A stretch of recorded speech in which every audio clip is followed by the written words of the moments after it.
오늘 함께 나누실 하나님의 말씀은 여호수아 1장 1절에서 9절 말씀, 여호수아 1장 1절에서 9절 말씀을 제가 읽겠습니다. 여호와의 종 모세가 죽은 후에 여호와께서 모세의 수종자 눈의 아들 여호수아에게 말씀하여 이르시되 내 종 모세가 죽었으니 이제 너는 이 모든 백성으로 말미암아 더불어 일어나 이 요단을 건너 내가 그들 곧 이스라엘 자손에게 주는 그 땅으로 가라. 내가 모세에게 말한 바와 같이 너희 발바닥으로 밟는 곳은 모두 내가 너희에게 주었노니 곧 광야와 이 레바논에서부터 큰 강 곧 유브라데 강까지 해쪽 속의 온 땅과 또 해지는 곳 대해까지 너희의 영토가 되리라. 네 평생에 너를 능히 대적할 자가 없으리니 내가 모세와 함께 있었던 것 같이 너와 함께 있을 것임이니라. 내가 너를 떠나지 아니하며 버리지 아니하리니 강하고 담대하라.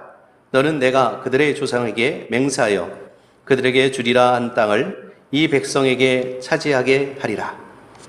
오직 강하고 극히 담대하여 나의 종 모세가 네게 명령한 그 율법을 다 지켜 행하고 우로나 저로나 치우치지 말라. 그리하면 어디로 가든지 형통하리니 이 율법책을 내 입에서 떠나지 말게 하며 주야로 그것을 묵상하여 그 안에 기록된 대로 다 지켜 행하라.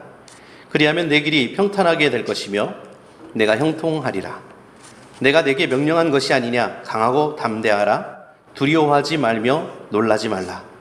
내가 어디로 가든지 내 하나님 여호와가 너와 함께 하느니라 하시니라. 아멘. 자, 오늘 함께 읽으신 이 말씀은 이스라엘 자손의 새로운 시작 그리고 새로운 출발에 대한 말씀입니다. 모세는 지난 40년 동안 이스라엘 백성을 이끌었죠. 이제 모세도 다른 이전 세대와 마찬가지로 죽음을 맞이하게 됩니다.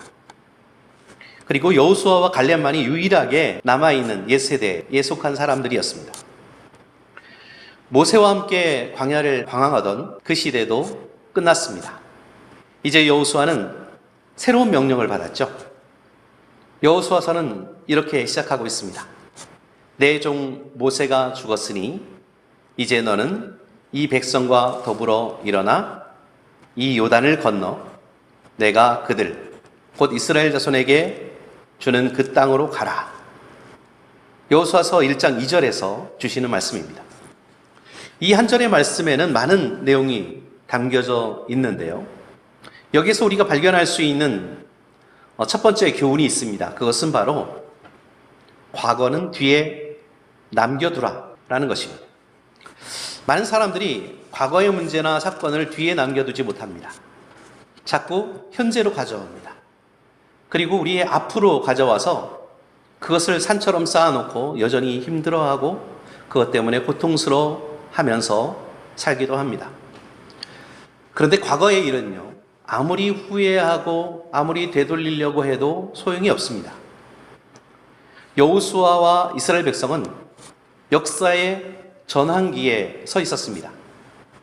이스라엘 백성은 어떤 민족입니까? 원래 유목민이었죠. 양을 치는 민족입니다. 하지만 가나안 땅에 정착하게 되면서 이제 주업을 바꿉니다. 무엇으로? 농업으로 바꾸어야 하는 그런 상황입니다. 한 곳에 정착해서 살려면 양을 치고 염소를 치는 것만으로는 어렵습니다. 그리고 문명이 발달하려면 반드시 농업을 하는 민족이 돼야 하는 거죠. 텐트에 살면서 이곳저곳을 떠돌이처럼 다니던 이스라엘 민족이 이제는 농사를 하면서 한 곳에 모여서 살게 되었다는 거예요. 그동안은 하나님께서 내려주시던 만나를 먹고 살았지만 이제는 스스로 씨를 뿌려야 하고 그것을 잘 키우고 열심히 경작을 하기도 하고 자신들의 힘으로 얻은 그 열매를 통해서 생계를 유지해야 되는 그런 상황이 되었습니다. 그리고 40년 동안 이스라엘 백성이 적들을 피해 다니면서 직접적인 충돌을 피하면서 이곳저곳으로 돌아다니면서 살았잖아요. 그러나 이제는 적들과 충돌해야만 하는, 이제 전사로 거듭나야만 하는 그런 상황입니다. 이제는 수비적인 삶에서 벗어나서 공격적이고 또 점령하는 상황이 되었다는 겁니다. 그동안 모세는 이스라엘 백성에게 하나님 대신 대리자의 역할을 했습니다. 그런데 그 모세가 죽었죠. 그러므로 이제 더 이상 하나님과 소통하거나 동행하는 것이 불가능하게 되었다는 것을 의미합니다. 물론 다른 이들을 통해서, 선지자를 통해서 하나님은 이제 그들에게 말씀하시겠죠. 하지만 모세와 같은 사람은 더 이상 나타나지 않을 것입니다. 근데 그럼에도 불구하고 이제는 슬픔과 절망에 빠져 있거나 마냥 과거의 그 좋은 시절을 회상할 때가 아니었습니다. 과거를 생각하면서 만약 이랬다면, 만약 저렇게 되었다면 어땠을까? 이런 쓸데없는 후회를 할 시간이 없었습니다. 그래서 역사에는 만약이란 말은 없습니다. 만약에 일제강점기가 없었더라면, 만약에 고구려가 우리나라를 통일했다면, 만약에 한국전쟁이 없었다면, 만약에 IMF 경제위기가 없었다면, 만약에 코로나19 팬데믹이 없었다면, 그런데 지금은 더 이상 과거에 대해서 후회하거나 만약에라는 그 생각으로 시간을 낭비할 때가 아니라는 거예요. 오히려 현실을 직시하고 앞으로 나아갈 때다라는 겁니다. 모세는 죽었습니다.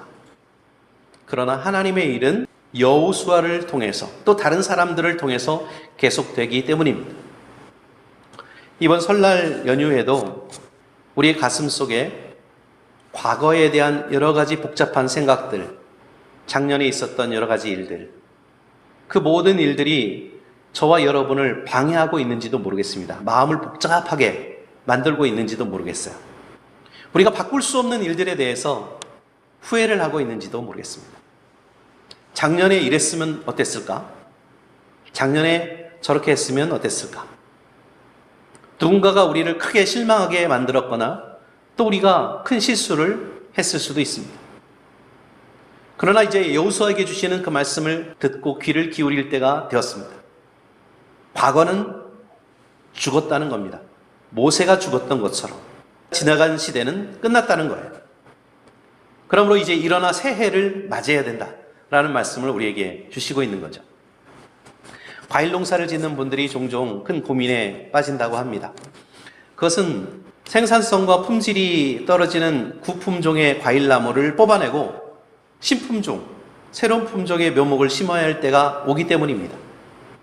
새로운 묘목을 심으면 몇 년간 혹은 한 10년 이상은 더 이상 과실을 얻을 수가 없기 때문에 큰 소실을 감수해야 되지만 그럼에도 불구하고 결단을 내려야 할 때가 온다는 거예요. 물론 과거의 추억이나 과거의 기억이 반드시 무익한 것만은 아닙니다. 우리에게는 슬퍼해야 될, 마땅히 슬퍼해야 될 기억도 있습니다. 또 우리에게 기쁨을 주는 추억도 있을 겁니다. 또 과거의 경험에서 교훈을 얻을 수도 있습니다. 그러나 과거를 그리워하는 것은 큰 도움이 되지 않습니다. 교회 다니는 분들 가운데도 종종 화려했던 과거의 교회의 모습, 많은 사람들이 모이거나 또 많은 행사를 했거나 그런 과거의 모습을 그리워하는 분들도 있습니다. 그런데 이렇게 과거의 추억에 사로잡혀 그리워하는 분들의 특징은 미래에 대해서는 생각하지 않는다는 거예요. 우리가 과거에 매달리고 미래를 포기하는 교회가 된다면 그런 교회는 실패할 수밖에 없습니다. 분명히 하나님은 우리의 미래에 대해서 위대한 계획을 가지고 계시지만 만약에 우리가 앞으로 나아가려고 하지 않는다면 결코 우리를 사용할 수가 없을 겁니다. 그래서 우리는 여호수아의 이 말씀에 귀를 기울여야 한다는 겁니다. 이 말씀에 의하면 모세는 죽었습니다. 그리고 이제 과거는 죽었기에 2023년 우리를 향한 하나님의 새로운 계획 속으로 우리는 마땅히 행진을 해야 한다는 것입니다. 오늘 본문에서 우리가 얻을 수 있는 두 번째 교훈은 무엇일까요? 그것은 여호와께서, 하나님께서 우리와 함께 하신다라는 거죠. 여호수아서 1장 9절의 말씀해 보니까 내가 내게 명령한 것이 아니냐? 강하고 담대하라. 두려워하지 말며 놀라지 말라. 내가 어디로 가든지 내 하나님 여호와가 너와 함께 하느니라 하시니라. 여호수아와 갈렙은 40년 전 그 약속의 땅을 정탐하기 위해서 선택했던 12명 안에 포함되어 있었죠. 그 중에서 10명은 겁에 질려서 돌아왔습니다. 그들은 그 땅은 거인으로 가득 차 있고 그들에 비하면 우리는 메뚜기 같은 존재입니다 라고 부정적인 메시지를 전할 때에 오직 여호수아와 갈렙만이 여호와 하나님이 우리와 함께 계시면 우리가 충분히 그들을 물리치고 승리할 수 있습니다 라고 용기를 북돋워 주었습니다. 이스라엘 백성은 여호수아와 갈렙의 의견을 무시했죠. 그리고 다수의 의견을 받아들입니다. 그 결과는 무엇입니까? 40년 동안 광야에서 방랑 생활을 하면서 연단을 받을 수밖에 없었습니다. 여호수아서 2장을 보면 다시 한번 약속의 땅을 정찰을 하기 위해서 정탐꾼을 보내는 사건이 있습니다. 거기에서 여리고성에 정탐꾼이 보내지는데 여리고성에 있는 동안 그 정탐꾼들은 라합의 집에 숨어듭니다. 라합은 그들에게 이렇게 고백하죠. 여호수아서 2장 9절에 보면 말하되 여호와께서 이 땅을 너희에게 주신 줄을 내가 아노라. 우리가 너희를 심히 두려워하고 이 땅 주민들이 다 너희 앞에서 간담이 녹나니. 10절에는 이는 너희가 애굽에서 나올 때에 여호와께서 너희 앞에서 홍해물을 마르게 하신 일과 너희가 요단 저쪽에 있는 아모리 사람의 두 왕 시혼과 옥에게 행한 일 곧 그들을 전멸시킨 일을 우리가 들었습니다.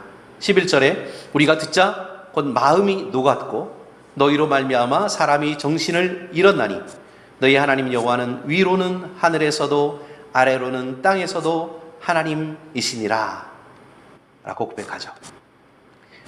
이스라엘 백성은 불신앙 때문에 광야에서 40년을 방황하고 떠돌았는데 오히려 가나안 사람들은 어떤 마음을 가지고 있었다고요? 그 이스라엘 백성에 대해서 두려워하는 마음을 가지고 있었다는 거예요. 이스라엘 사람들 때문에 떨고 있었다는 겁니다. 우리가 맞이하는 이 새해에도 가나안 땅에 안악자 손과 같은 거인들이 앞을 가로막고 있을지도 모르겠습니다. 그것이 건강의 문제일 수도 있고 학교나 직장에서 새롭게 도전에 직면할 수도 있습니다. 이전에 해본 적이 없는 새로운 일 때문에 초조한 마음으로 새해를 맞이하는 분도 아마 있을 겁니다. 그 새해에는, 이 새해에는 우리 모두 새로운 행진을 해야만 하는 것이죠. 올해 우리 앞을 가로막는 장애물들이 무엇이든지 여호수아서의 이 말씀을 우리는 기억해야만 합니다. 강하고 담대하십시오. 두려워하지 마십시오. 낙심하지 마십시오. 우리가 어디로 가든지 여호와 하나님께서 함께 하실 것입니다. 세 번째로 오늘 본문에서 배울 수 있는 교훈은 때때로 기적이 우리에게 찾아온다는 것입니다. 이제 이스라엘 백성을 이끌 지도자의 책임이 모세에서 여호수아로 넘어갔죠. 거기에는 분명한 변화가 있습니다. 광야 40년 동안 이스라엘은 매일 하나님의 기적을 직접 목격했습니다. 하나님께서 낮에는 구름 기둥으로 밤에는 불 기둥으로 그들을 인도하셨습니다. 홍해를 가르시고 애굽 사람들의 추격을 막아주셨습니다. 날마다 하나님께서 주시는 그 만나를 먹을 수가 있었죠. 만나에 질렸다고 하니까 하나님께서는 메추라기를 보내주셨죠. 목마를 때에는 반석에서 물을 주셨습니다. 40년 동안 그들의 옷과 신발이 헤어지지 않았습니다. 언제나 신상품이었어요. 기적이죠. 그들이 하나님을 잘 믿었기 때문에 하나님께서 이런 기적을 보여주셨나요? 아니에요. 기적은 항상 먼저 일어났습니다. 모세의 인도 아래에서는 하나님의 임재를 매일 눈으로 볼 수 있었기 때문에 어쩌면 믿음으로 먼저 그들이 발을 내디딜 필요가 없었다는 거예요. 그러나 여호수아가 등장했을 때 여호수아의 리더십 아래에서는 모든 것이 바뀝니다. 구름과 불기둥이 없어졌습니다. 더 이상 만나가 주어지지 않았습니다. 옷과 신발이 헤어지고 닳기 시작했습니다. 여호수아가 요단강 앞에 섰을 때에 그 처음 한 번은 하나님께서 먼저 요단강물을 멈춰 주셨는데 그러나 그 다음부터는 그들이 하나님께 온전히 순종했을 때에 비로소 기적을 보여주셨습니다. 여리고성 전투에서 성벽이 무너진 것은 이스라엘 백성이 하나님 말씀에 순종했기 때문이었습니다. 이스라엘 백성은 하나님의 명령대로 7일간 조용히 성을 돌았죠. 그리고 이 7일째에는 몇 번? 7번을 또 묵묵히 행진을 합니다. 이 모든 것은 하나님의 명령에 순종하는 믿음의 행위였습니다. 이스라엘 백성은 그 이유를 묻지 않았습니다. 그리고 백성이 나팔을 불고 소리를 지를 때에 성벽이 와르르 무너지고 돌격해서 성을 점령할 수가 있었던 거죠. 믿음과 순종은 우리가 유일하게 이 세상에서 기적을 가능하게 기적을 맛볼 수 있는 그런 경로입니다. 그런 방법입니다. 세상 사람들은 말합니다. 보여줘. 그럼 믿을게. 하나님 보여줘. 기적을 보여줘. 그럼 나도 믿을게. 그러나 하나님은 이렇게 말씀하시죠. 나를 믿으라. 그리하면 내가 보이리라. 우리가 믿음으로 행진할 때, 순종으로 행할 때, 그 앞에는 언제나 경이로운 일이 벌어질 가능성이 충분하다는 말씀입니다. 우리의 과거에는 좋은 일, 행복한 날도 있었을 겁니다. 또 실수도 있고 상처도 있었습니다.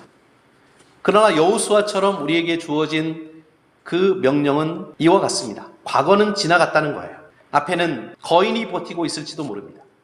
때로는 커다란 위기와 문제 앞에 내 자신이 메뚜기처럼 초라한 모습으로 느껴질 때가 있을 겁니다. 그러나 우리는 하나님이 우리와 함께 계신다는 그 약속이 있기에 그 말씀을 알기 때문에 강할 수 있고 담대할 수가 있습니다. 만약 우리가 하나님이 우리에게 승리하라고 부르신 그 싸움을 계속 싸우기만 한다면, 그리고 하나님이 우리에게 주시는 그 말씀을 믿고 순종하기만 한다면 분명히 하나님은 기적과 같은 여러 가지 사건들과 일들을 우리에게 허락해 주시리라고 믿습니다. 과거는 뒤로 남겨두고 하나님께서 우리와 함께 하신다는 그 약속을 믿고 주님의 말씀에 순종함으로 말미암아 어떤 위기도 어떤 문제 앞에서도 당당하게 대처하고 예측하기 어려운 변화와 격동의 이 시대에도 승리하면서 하나님의 놀라운 은혜와 기적을 누리는 저와 여러분이 되시기를 그리스도 예수님의 이름으로 축원합니다.